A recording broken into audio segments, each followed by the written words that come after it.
まずですね、生成 AI はどんな性格かっていうと、ビビリです。そして特徴としては、っていうところがあります。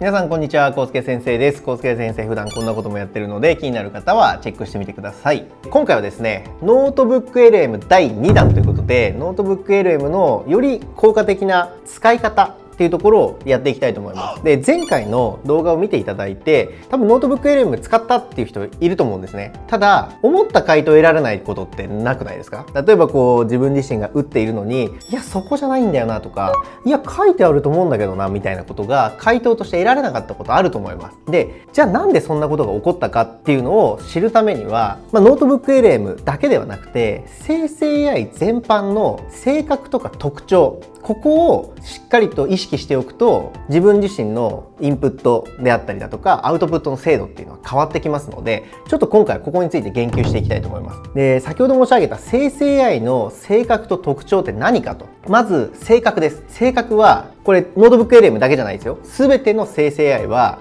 まずビビリです。すごい臆病なんです。ただ、めちゃくちゃ協力的なんですよ。この2つを意識するだけで全然違います。何かというと、まず臆病っていうのは、彼らは膨大なデータがあるんですよ。で、ノートブック LM ももちろん、こちらが与えた情報、ラグと言われるもので、情報量としては少ないかもしれないですけど、やっぱり持ってる情報は多いですよね。で、その情報からこっちが質問したことを協力したいから答えようとするんですよ。答えようとするんですけど、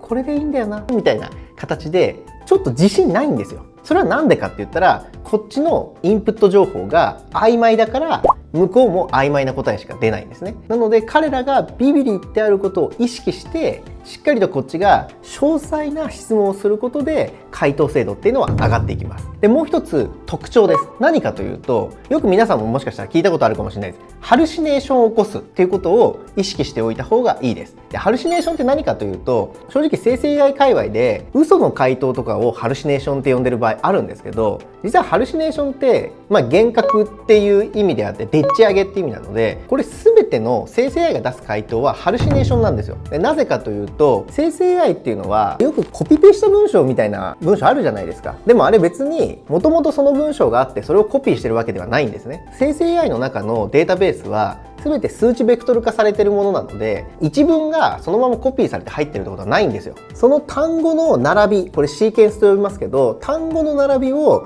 この単語の次の並びとしてはこれが妥当だよねっていうのを一つ一つゼロから作ってるんですね。で、ゼロから作ってるってことは全て生成 AI によってでっち上げられた文章なんです。で、そのでっち上げられた文章が良い回答だった場合、別にこっちはハルシネーションとは呼ばないんですよ。嘘とか明らかに根拠がないなっていう場合だけハルシネーションって呼んでます。なので、そのハルシネーションを起こすということをまず意識していただいて、先ほどの性格ビビリで、臆病で協力的、この2つっていうのをしっかりと意識した上でノートブック LM も使っていきましょう。そしたらですね、前回ノートブック LM の作り方っていうことはやったと思うので、今回は実際ですね、東京都福祉保険財団職員さんの給与規定と就業規則が PDF 公開されてたので学習させてあります。で、この学習させてあるところに入力やっていきましょう。先ほどの臆病で協力的っていうところがどういうところか、ちょっとまず見ていきますね。例えば、給与規定入ってるので、そうですね、手当とか聞いてみたいじゃないですか。手当を聞いてみましょう。じゃあ手当について教えてください。っ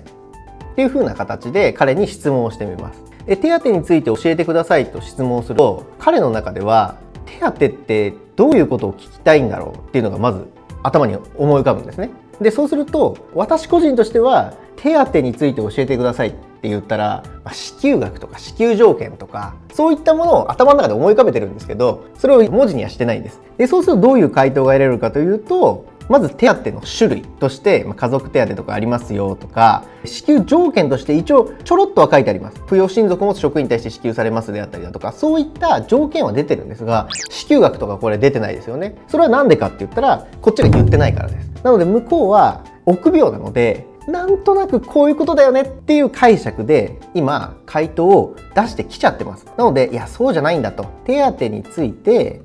例えば支給条件や支給額というのを詳細に教えてくださいというふうに、本当にちょっとした言葉を入れるだけです。ちょっとした言葉を入れるだけで回答がどう変わるか見ていきましょ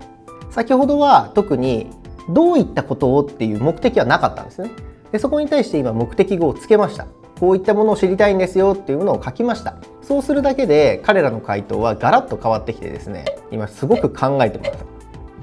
はい、出ました。そうすると手当の支給条件の支給額とタイトル名打っていろんな手当をですね書いてくれてるんですね。でこれ家族手当という欄の中にブワーっとここにはちゃんと支給額も書いてあります。で今度役職手当の中にブワーっと支給条件とか書いてあって、で通勤手当の中にもしっかり書いてあります。でじゃあこれを見てですね、すごいいっぱい情報くれたなってなるじゃないですか。ただじゃあ今度はこれをでもこれなんか一覧表にまとめられないかなとかあると思うんですよ。でそしたらこの回答を一覧表にまとめてくださいとかっていう風にしたらどうなるか。はい、そうするとですね、こういった形で家族手当の支給条件で支給額っていうものがしっかり一覧表にまとまって出てくると。なので最初の回答と比べると全然違うじゃないですか。最初は手当について教えてください。で質問が曖昧だった場合はやはりですね、回答としては回答が曖昧というよりは何を回答したらいいかわからないんですよ。何を回答したらいいかわからないから彼らが持ってる手当に関する情報をただ書き並べてみたんですね。で何が重要かもわからないからどこにフォーカスを当てていいかもわからない。そうするとやはりハルシネーションは起こりやすいんですよ。なぜかって言ったら曖昧だからこそ向こうも曖昧な言葉の詮索をして単語を並び替えてですね一個の文章を作ってしまうのででっち上げっていうのが起こりやすいと。なのでハルシネーションを起こさないためにも彼らの性格を知って彼らの性格をうまく考慮した質問をする。なのでこちら側の正直テクニックも必要になります。なので手当について教えてくださいだと今こんな感じでしたけど、支給条件や支給額などを詳細に教えてくださいってつけるだけで回答はガラッと変わります。でさらにそれを一覧表にまとめてくださいと言えばやはりそれをまとめてくれるんですね。なのでこういった形で彼らのそのハルシネーションを起こす、じゃあハルシネーションを起こす原因は何だ、彼らの性格に問題があるわけじゃないですよ。性格がこういうものなんだっていうのを理解して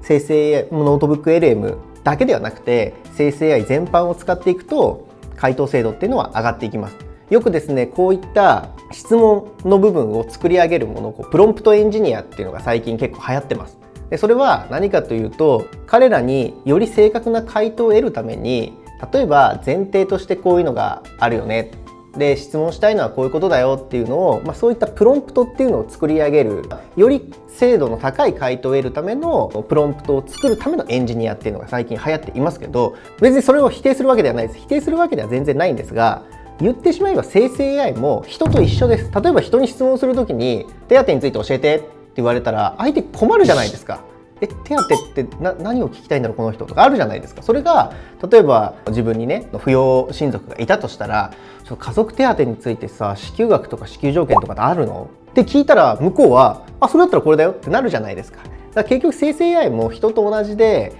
めちゃくちゃ頭いいんですよ。めちゃくちゃ頭いいしめちゃくちゃデータも持ってるんですけど怖いんですよ。何を返したらいいか。